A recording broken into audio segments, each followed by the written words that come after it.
자, 287페이지예요. 저당권이에요. 356조 조문부터 한번 봅시다. 저당권이 어떤 것인지. 저당권자는 채무자 또는 제3자가 점유를 이전하지 아니하고 채무의 담보로 제공한 부동산에 대해 다른 채권자보다 자기 채권 우선 배제를 받을 권리가 있다. 그러니까 저당권자는 자기 채권을 회수하기 위해서 다른 사람의 부동산 위에다가 저당권이라는 권리를 이렇게 설정해 놨다가 만약에 채무를, 즉 채권을 변제 안 해주면 그 당의 목적물인 부동산을 처분해서 다른 일반 채권자보다도 먼저 우선 변제받을 수 있는 권리를 가지고 있는 게 저당권이다.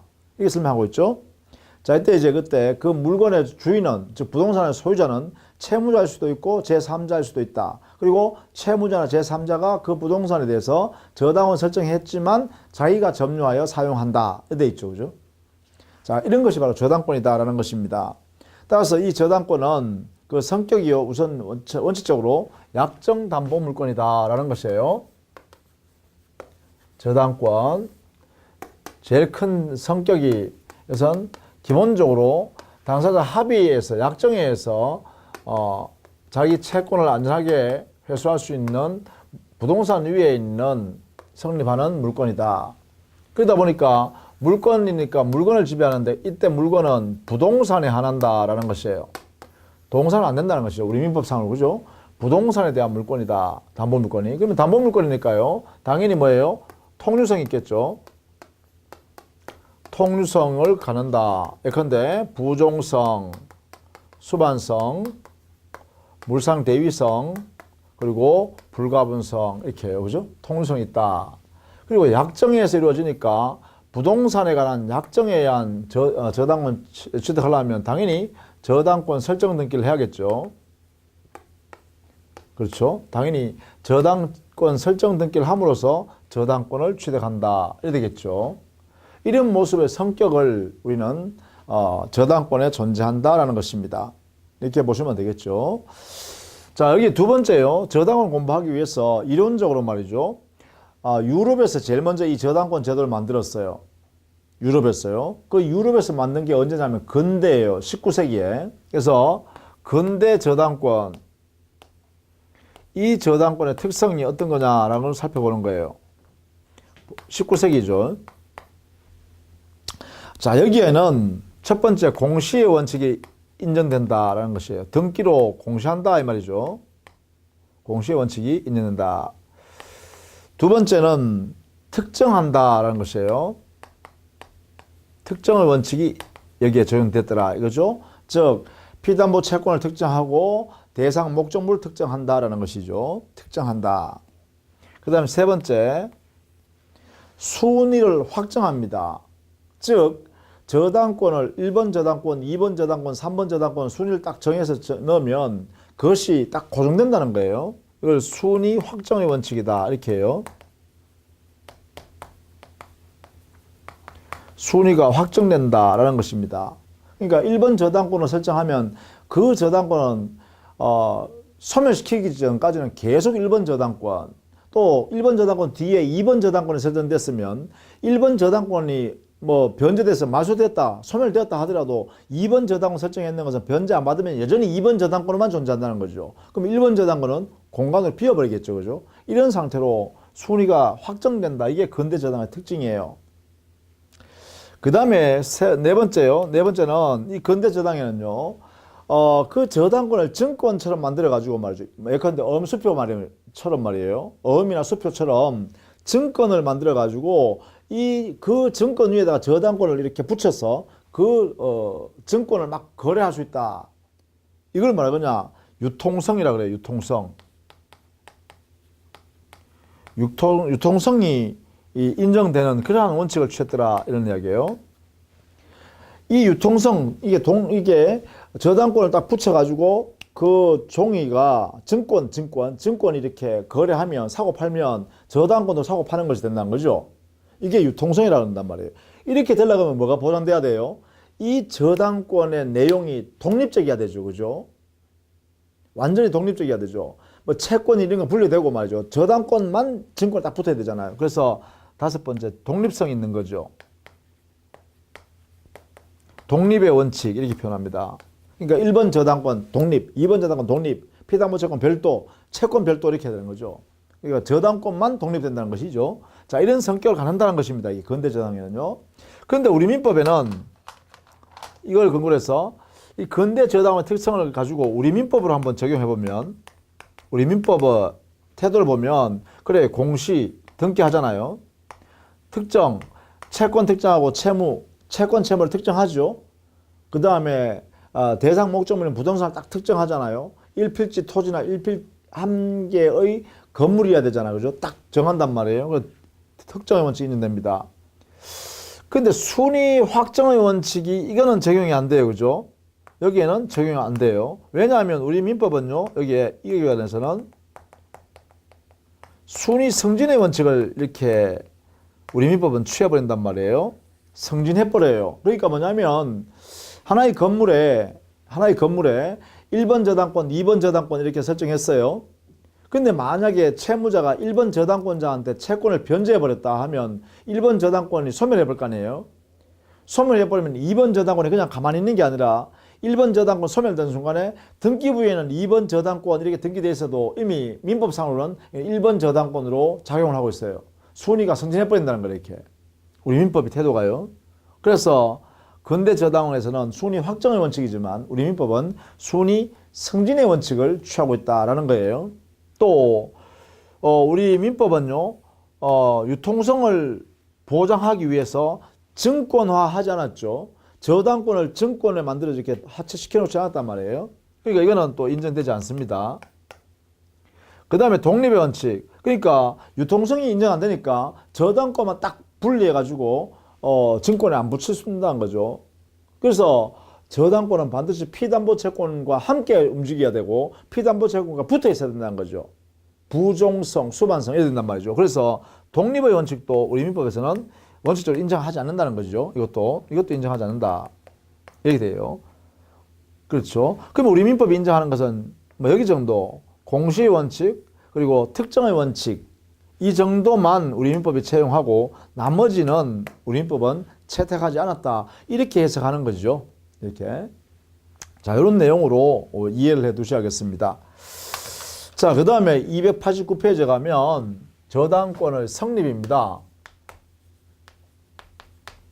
저당권 성립하기 위한 요건이 뭘까? 자, 일반 원칙적으로요. 채권자가 돈 받을 채권이 존재해야만 저당권 성립한다. 이게 뭐예요? 부종손 때문에 그렇죠? 그래서 피담보 채권이 존재해야 됩니다. 돈 받을 권리가 존재하고 있어야 한다. 그 다음 두 번째요. 당에 부동산을 정한 다음에 그 부동산에 저당권 설정하기로 합의를 하고 그 다음에 저당권 설정 등기해야 돼요. 그러니까 저당권을 설정하기로 특정된 부동산에 약정을 해야죠. 그러니까 설정 계약을 해야 돼요. 당사자끼리. 그 다음에 그 저당권을 등기부에 등기해야 되죠. 그래서 이 등기를 우리는 설정 등기라고 한다. 그죠? 저당권 설정 등기를 이렇게 해야 됩니다. 이렇게 해야만 드디어 저당권이 성립해요. 성립하기 위해서 꼭 필요한 게요. 채권이 존재하고 설정 계약을 하고 저당권 등기를 해야 된다. 이 말이죠. 이렇게 함으로써 저당권이 만들어진다. 이런 이야기예요. 자, 여기서 이제 설명이 좀 필요하겠죠. 당연히. 이 저당권 즉 저당권으로 보호받을 수 있는 채권의 종류는 금전 채권이든 또는 물건 인도 채권이든 또 하나의 채권이든 아니면 하나의 일부의 채권이든 또 여러 개의 채권을 합쳐서 하든 또 현재 확정되어 있는 채권이든 또 장래에 가서 확정될 채권이든 불문합니다. 모든 채권이 다 될 수 있다는 거예요. 다만 그 채권이 말입니다. 이행기에 갔을 때 이행이 안 되면 금전 채권으로 바뀔 수 있으면 됩니다. 즉 금전 채권으로 바뀔 수 있는 채권이라면 여기에 이 채권에는 즉 피담보 채권에는 그 유형을 종류를 묻지 않는다 이 말이에요. 이게 피담보 채권의 특성입니다. 자, 그 다음에 저당권 설정 계약을 할 때는 계약 당사자가 누구냐를 알아야 되겠는데, 여기는 물론 이렇습니다. 저당권을 설정해 주기로 하는 설정자, 그리고 저당권을 취득하는 사람, 저당권자죠. 이 두 사람이 저당권 설정 계약의 당사자가 됩니다. 저당권 설정자, 저당권자. 이 두 사람이 계약을 합니다. 계약 당사자라 하죠. 계약 당사자. 이렇게 하면 되겠죠? 계약 당사자. 이렇게. 자, 그러면 여기 계약 당사자 저당권자는요, 반드시 돈을 받을 수 있는 채권자가 저당권자와 일치돼야 됩니다. 근데 여기에 저당권 설정해 주는 사람은 채무자이든 또는 제3자이어도 무방합니다. 그렇죠? 여기는 채무자가 저당권 설정자 될 수도 있고, 채무자가 아닌 제3자가 저당권 설정해 줄 수도 있습니다. 다만 저당권 설정자는 당해 부동산에 처분 능력을 가진 사람이야겠죠. 당연히 그죠? 처분 능력을 가진 사람으로 당사자 이야기했죠. 이때 이렇게 저당권 설정해주는 제3자, 즉 채무는 없는데, 채무는 다른 사람이 돈을 빌리는데 자기 부동산에, 자기 소유 부동산에 저당을 설정해 주는 사람을 여기에 제3자를 하는데, 이 사람을 뭐라 그래요? 이걸 바로 물상보증인이라고 합니다. 이렇게요. 이 사람 이름을 물상보증인이라고 합니다. 이렇게. 이 물상보증인은 채무는 없죠. 자기가 돈 빌린 사람이 아니니까. 채무는 없지만 자기의 소유 부동산을 가지고 책임을 지는 거죠. 그렇죠? 그래서 이 사람의 지위는 특징이요. 채무 없는 책임 있는 사람이다. 그죠? 채무 없는 책임을 부담하는 사람이다. 물상보증인은. 이런 상태죠. 그죠? 자, 이렇게 저당권 설정자와 저당권자 사이에 이렇게 합의를 해서 저당권 설정 계약을 해요. 그 다음에 이제 저당권 등기를 하게 되고, 이 등기는 등기법의 절차에 따라서 등기를 하게 됩니다. 자, 이렇게 하면 저당권 되고, 물론 이때 저당권 성립하는 그 대상 목적물은 세 번째 목적물이요. 목적물은 우리 민법에서는 당연히 부동산이죠. 여기에 동산은 민법상으로는 안 됩니다. 민법상으로는.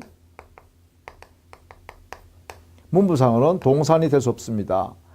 또요, 부동산 외에도요, 지상권이나 전세권 같은 권리는 대상으로 할 수 있어요.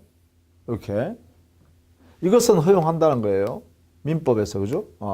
그래서 이렇게 정리를 해둬야 됩니다. 목적, 저당권을 설정할 수 있는 대상물은 부동산이거나 아니면 지상권, 전세권인 권리, 물권요. 여기에 대해서는 인정한다. 이렇게 정리하면 되겠죠? 자, 이것이 우리 교재는 289페이지, 290페이지까지 여기서 정리되어 있습니다. 이렇게 정리를 좀 해 두시면 되겠다. 자, 이렇게 해서 저당권이 성립되면, 그러면 저당권의 효력이 발생하겠죠? 저당권의 효력. 자, 이 저당권의 효력을 정하려고 그러면 말입니다. 저당권 효력을 정하려고 그러면, 먼저 저당권이 미치는 효력의 범위를 알아야겠죠? 그래서 범위를 정해줘야 됩니다. 범위. 이 효력의 범위. 이 효력의 범위는 첫 번째요. 목적 물건의 범위와 피담보 채권이 미치는 범위를 봐야겠죠. 즉, 피담보 채권, 담보되어지는 채권은 어떤 거냐? 요 범위를 정해줍니다. 채권의 범위. 이것은 곧 뭐예요? 저당권의 효력이 미치는 것은 제일 중요한 게 우선 변제받는 건데, 이 우선 변제 효력이 미치는 범위이기도 합니다. 범위가 바로 여기에 대한 거죠. 왜? 담보되어지는 채권이니까. 그죠? 여기는 어떤 내용의 채권이 우선 변제의 대상이 되는 채권이냐 이 말이죠. 여기는 우리 민법에요. 360조의 규정의 명문으로 피담보 채권의 범위를 정해놨어요. 첫 번째 원본. 돈 빌려준 원본 있죠. 그 다음에 이자. 원본에 대하여 약속한 이자. 그 다음에 원본을 변제해야 되는데 만약에 변제 못하면 약속을 위반했으니까 위약금 얼마 주겠다 이렇게 약속했다면 위약금. 그 다음에 손해배상입니다. 즉 피담보 채권 변제기가 정해져 있는데 이행기 변제기 지난 날로부터 1년 내의 채무 불이행에 따르는 손해배상 청구권, 손해배상액입니다. 그러니까 여기 세 번째는 채무 불이행으로 인한 즉 변제를 하지 않기 때문에 손해배상액입니다. 손해배상. 요거는 반드시 뭐예요? 이행기 후 1년분에 한해서만 여기 적습니다. 이행기 후 1년분에 한한다. 그리고 저당권 실행 비용도 여기에 피담보 채권에 집어넣습니다. 실행 비용 이렇게요. 그래서 5가지네요. 그죠? 5가지가 피담보 채권에 집어넣는다. 우리 민법 360조로 규정해 놨으니까요. 원본, 이자, 위약금, 이행기 후 1년분에 해당되는 채무불이행에 의한 손해배상액, 그리고 저당권을 실행할 때 들어간 비용. 보통 저당권 실행 비용은요, 예컨대 부동산 평가액 있죠? 평가 비용. 그죠? 뭐 등등, 뭐 아니면 세금 내야 되는 세금액 같은 거 이랬을 겁니다. 이런 것들이요. 자, 이런 것들이 여기에 들어갈 거다. 여기 들어간다. 그 다음 두 번째요. 자, 이 저당권의 효력이 미치는 범위에 있어서 채권의 범위뿐만 아니라 저당권이 미치는 목적물의 범위도 정해놔야죠. 왜냐하면 그 대상 목적물을 특정해야 정해져 있어야 그것을 경매를 통해서 소유권을 처분해서 대금을 정해서 대금을 산정 받아내서 그걸 가지고 배당을 받을 거 아니에요. 그러니까 이 저당권의 효력이 미치는 범위에서는 채권의 범위뿐만 아니라 목적물의 범위도 정해야 됩니다. 물건의 범위. 목적물의 범위입니다. 물건의 범위.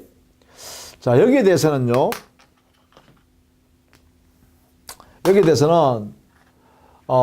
우리 민법이요 358조와 359조에서 규정을 두고 있습니다. 이게 뭐냐면 물론 당해 부동산은 당연히 미치겠죠. 근데 이거 외에도요, 이 부동산에 부합되어 있는 물건이거나 부합물, 또 이 물건 부동산에 옆에서 도와주고 있는 종물이거나 이런 거에는 저당의 효력이 다 미친다 이 말이에요. 이 미치는 범위를 인정한다는 것입니다. 원칙적으로 부합물, 종물에는 저당의 효력이 미친다 이렇게 해놨어요. 다만 이제 부합물, 종물에 특별한 특약이 없는 한 이렇게 해요. 특약이 없는 한 부합물과 종물에 당해 부동산에 저당을 미치는 것처럼 당연히 미친다. 이때 부합물이나 종물은요, 저당권이 설정되기 전에 만들어진 것이든 저당권이 설정되고 난 뒤에 그 이후에 발생한 부합물, 종물이든 구별하지 않습니다. 모두 저당권의 대상이 된다 이 말이에요. 인정한다는 것이죠. 부합물은 합쳐져서 일부가 되어버린 거죠. 이음 부동산 일부가 되어버린 거고, 종물은 독립물이지만, 즉 부합되지 않았지만 독립물이지만 이 저당권의 목적 부동산의 상용에 도움을 항상 주고 있더란 거예요. 이 여기에 도움을 계속 일상적으로 상용에 공유를 하고 있더라.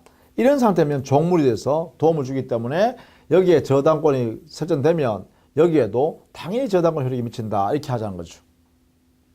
그러면 다만 이 부동산에 발생된 과실이 있겠죠. 이 과실에 대해서는 열매에 대해서는 원칙적으로는 저당의 효력이 미치지 않습니다.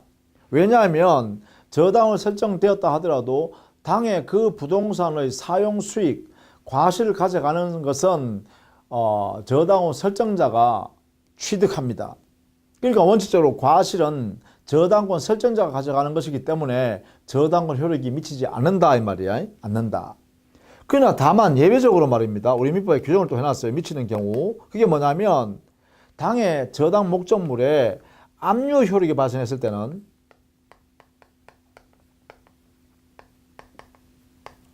압류 효력이 발생한 후부터는 과실에도 저당권 효력이 미친다. 이렇게 우리 민법이 규정을 해놨어요. 압류 효력이요. 압류 효력이 발생하면 이 과실에도 저당권 효력이 미친다. 이렇게 되죠. 이렇게. 그래서 과실 부분은 조금 더 상세하게 이해를 해 두셔야겠습니다. 과실, 요 열매. 이 부분에 대해서는 당연히 저당권 효력이 미친다 그러면 안 된다는 거예요. 그러나 부합물 종물은 특별한 당사자 의사를 드러내지 않았다면 당연히 저당권 효력이 미친다는 거야. 이렇게. 물론 여기서 말입니다. 여기에 종물에 저당권이 미친다, 저당 효력이 미친다. 요 의미를요. 종된 권리에도 똑같이 이 종물에 저당권의 효력이 미치듯이 종된 권리에도 저당권의 효력이 미친다. 이렇게 하고 있어요. 종된 권리. 이렇게요. 주된 권리에다가 저당권을 설정했다면 주된 권리에 붙어있는 종된 권리가 이렇게 붙어있단 말이죠. 그러면 저당권 효력은 주된 권리에만 있지만 그 효력은 종된 권리에도 효력이 미친다. 보통 종된 권리는요.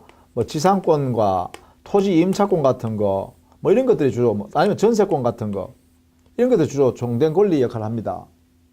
그래서 건물 소유권에 저당권 설정했다라고 하면 건물 소유자가 가지고 있는 지상권이 있다.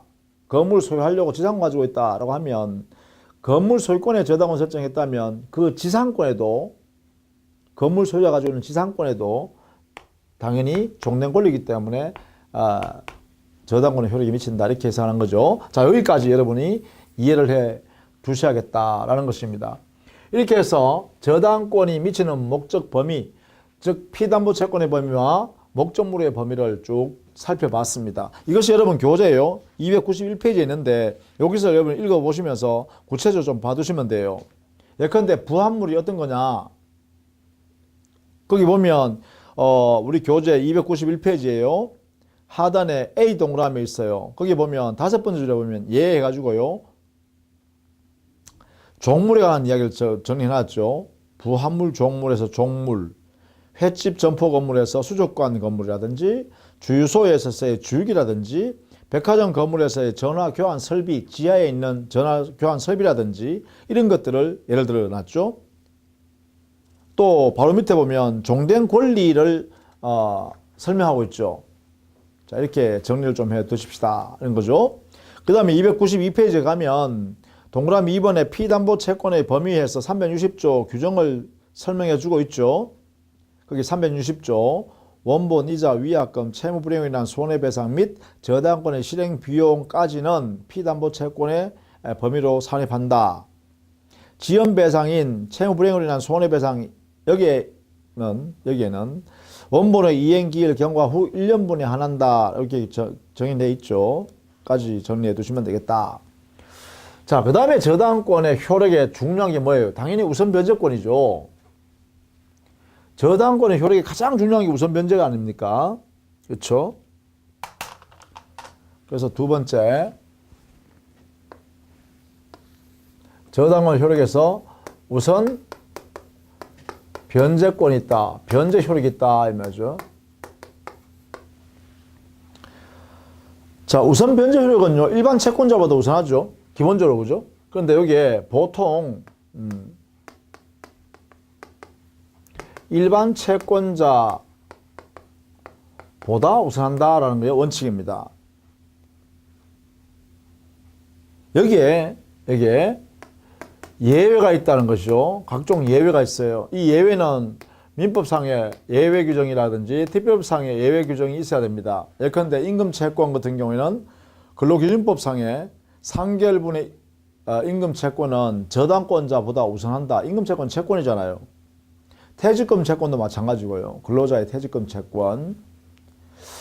또 국세, 당해세라고 하는 상속세라든지 증여세 같은 경우에는 지상권, 저당권보다 우선하도록 해놨어요.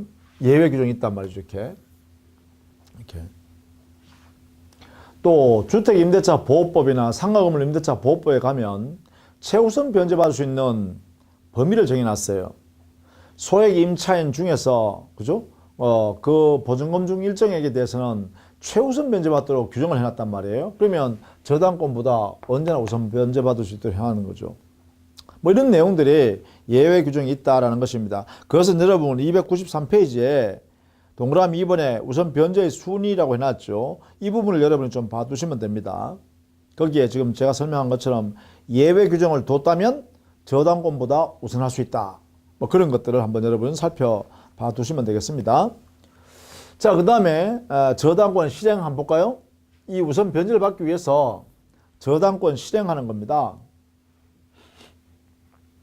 저당권 실행은 5번인가요? 저당권 실행.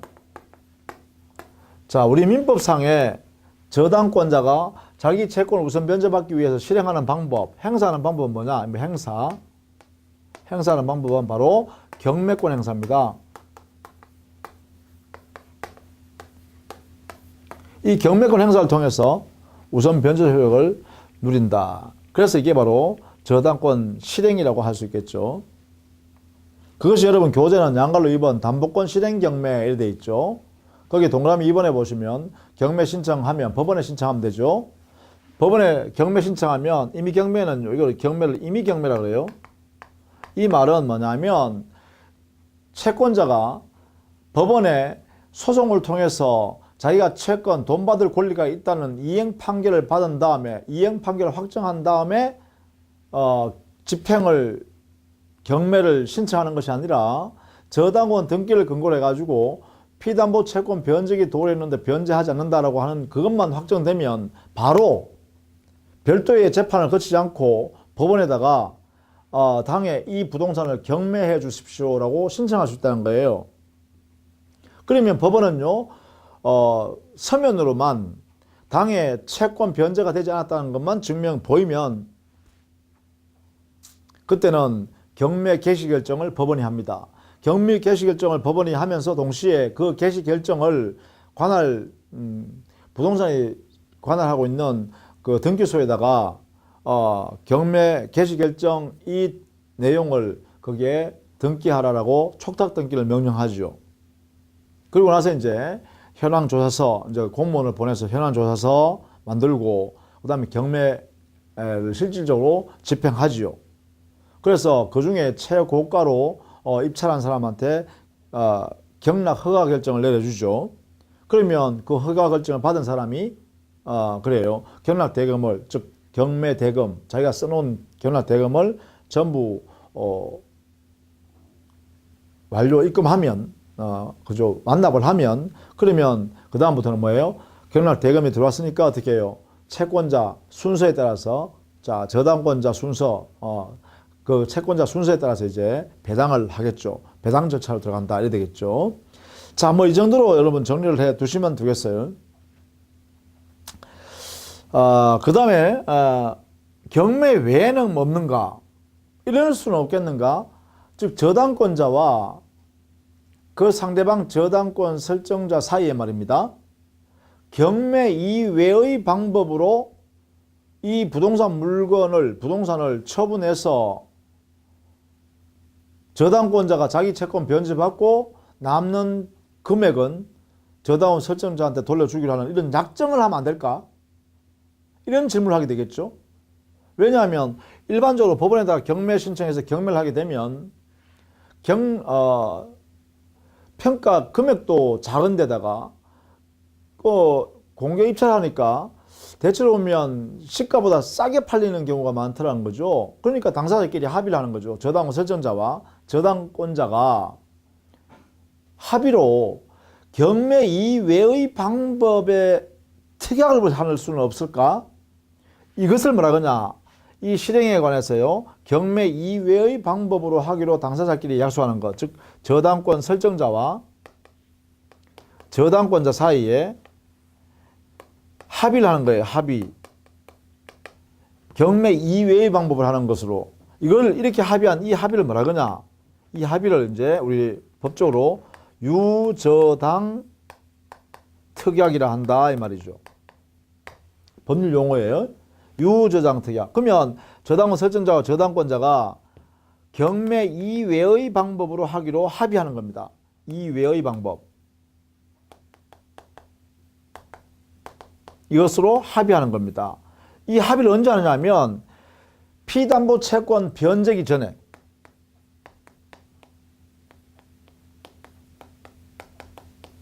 변제기 전에 당사자가 이렇게 이외의 방법에 합의하는 이 약정을 우리는 유저당 특약이라 하고, 우리 민법에 유저당 특약인 이 계약을 금지한다는 규정이 없어요. 그래서 이것을 우리 학설과 판례가 유효한 약정이다라고 이렇게 인정하죠. 유효다. 유저당 특약, 변제기 전에 하는 이 약정이 유효하다. 그래서 보통 이 약정의 합의 내용을 보면 보통 두 가지 형태가 있어요. 두 가지 형태. 첫 번째 뭐냐? 임의 환가 약정입니다. 즉 저당권자가 당의 목적 소유권을 자기 앞으로 이전 등기한 다음에 그것을 부동산 시장에다 직접 저당권자가 내다 파는 거예요. 임의적으로 파는 거죠. 팔아서 대금을 받아서 그 중에 자기 채권만큼 변제받고 나머지 이익녀 금액은 그래요. 저당권 설정자한테 돌려주겠다 이렇게 약속하는 거예요. 이걸 뭐라 하냐? 임의 환가 약정이라 그래요. 임의 환가 약정. 그리고 두 번째 다른 약정 또 하나 있어요. 만약에 채무자가 변제기 변제 못하면 저당권 설정자야, 네가 내한테 제공해준 그 부동산 소유권을 내한테 넘겨주라. 내가 채무 금전으로 변제받는 것 대신에 이 저당 목적물의 소유권을 내가 변제 목적으로 받을게. 그러니까 저당권 설정자가 동의해줬다 이렇게 할 수 있죠. 이걸 뭐라 그러냐?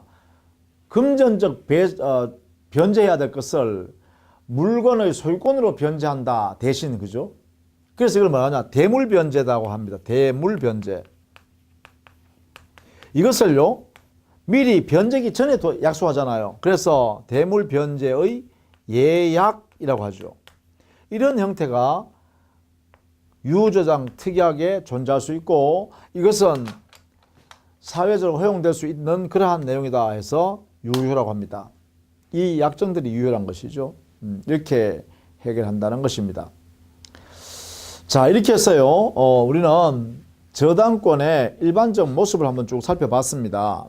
저당권의 일반적 모습, 그죠? 그래서 다음 시간에는 저당권과 다른 물건의 발생 모습, 그리고 저당권 실제로 경매하는 모습, 또 일괄 경매하는 특수한 형태의 모습 등을 한번 살펴보도록 하겠습니다. 자, 수고 많으셨습니다.